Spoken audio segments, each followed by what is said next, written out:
Hi everybody. So this is going to be a short little video. Um, really crappy lighting.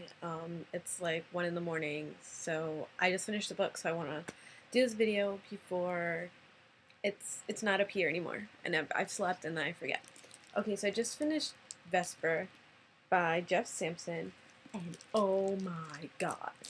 In the beginning, I wasn't really feeling it. Then like the first 2 chapters, I was like, I don't really, because I didn't read this, the inside that tells you what the book is about. So I'm gonna read it so you know what it's about, and then there's gonna be spoilers beyond belief. So just be prepared for that, okay? Emily Webb is a geek, and she's happy that way, content hiding under hoodies and curling up to watch old horror flicks. She's never been the kind of girl who sneaks out for midnight parties, and she's definitely not the kind of girl who starts fights or flirts with other girls' boyfriends. Until one night, Emily finds herself doing exactly that. The same night, one of her friends, one of the same night, one of her classmates, also named Emily, is found mysteriously murdered.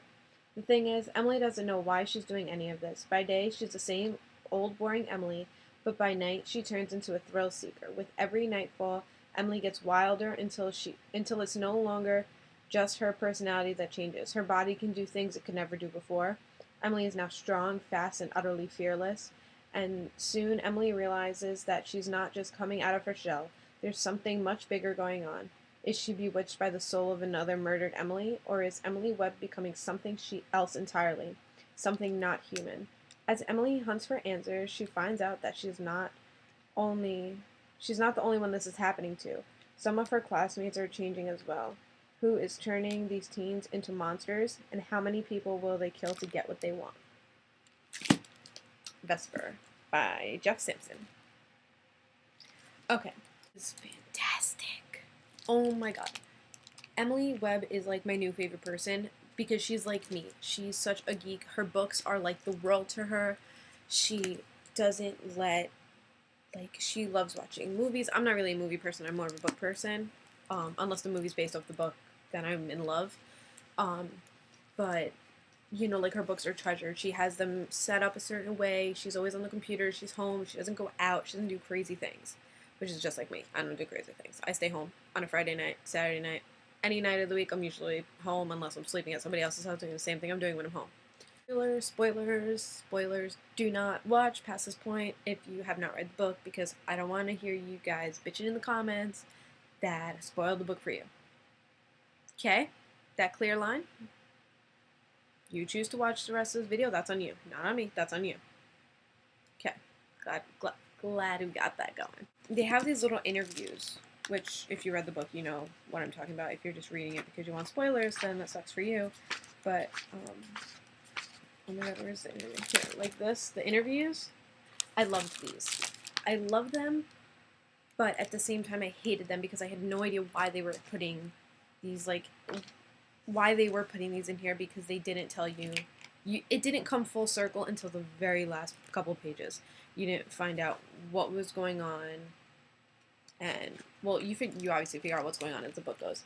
But in the last interview, part 6, you officially find out why they're called Vespers and Deviants and all these different things, and you find out the other wolf who, when she went to visit Dalton, whatever the fuck that guy's name is, whenever she went to visit him in the hospital, and Amy was standing there, I knew it was her. At that point, I knew she was the other one, because before that, she was only mentioned once or twice in the book, so there was no way to know that she was the other one. Well, he's not brain dead. He's just like, he's in a coma, I guess. I hope that they bring that in the second book, because I want him to come out of it, and I want to hear his story. I want to hear Amy's story. I want to hear everybody's story, because Spencer's, you find out, was just like Emily's, just he discovered it a little more differently, like, because he went from being ADD to just being focused. Like, Emily went from being the quiet girl that nobody really knows, she's just the other Emily, is how everybody knows her, and then all of a sudden she becomes this party girl. She starts drinking, she starts going out at night, she starts stealing her best friend's car, like, she's going crazy.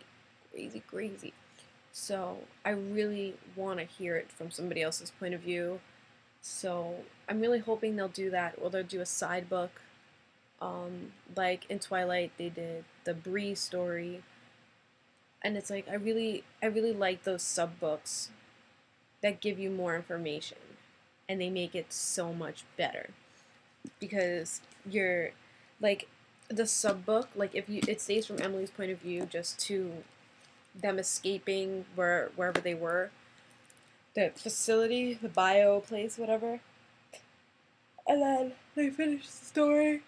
They're still living old lives, whatever. Fine, but I would love a side book where it's like Spencer explains a little bit to Emily how it was for him, like how he kicked through the soccer ball and then he lifted the fridge.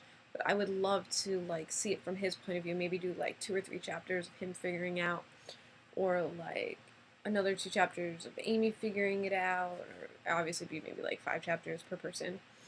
Um, and then because they talk about having to break on more people, so they obviously know at the last interview, so they obviously know there's a lot more of them. um, so I really want to see that. I don't know what the second book is called. I don't know anything else about the series, but I'd seen this book on Goodreads. They were doing a giveaway on it, and that's when I seen it. And I just if the cover looks good, I usually judge a book by its cover. If the cover looks good, I'm usually gonna pick it up. But oh my god, I just the writing was good. The characters were written well.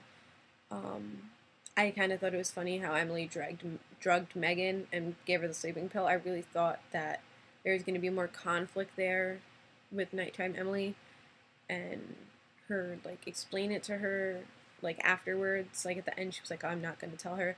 Like it'll be interesting to see where that goes because normally in a series, the best friend knows everything. Kind of like I as much as I wish she would have told her more than what she already knew.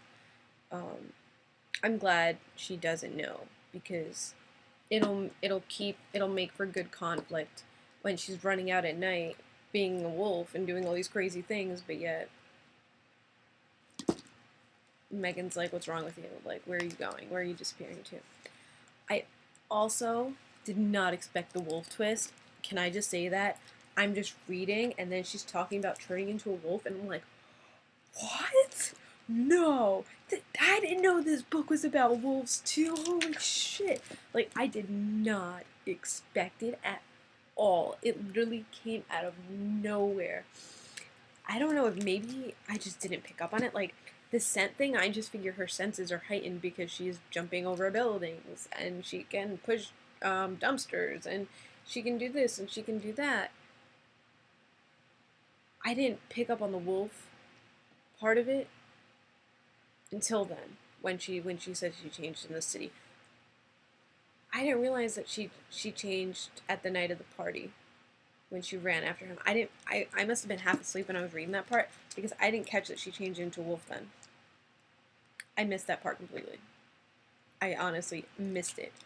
I probably was half asleep while I was reading it. I'm saying I missed it because towards the end, Emily said she changed and went after Spencer, or she thought she was going after him. I could have misread that whole part, but that's what you get when it's 1 a.m. and I am tired. Sorry.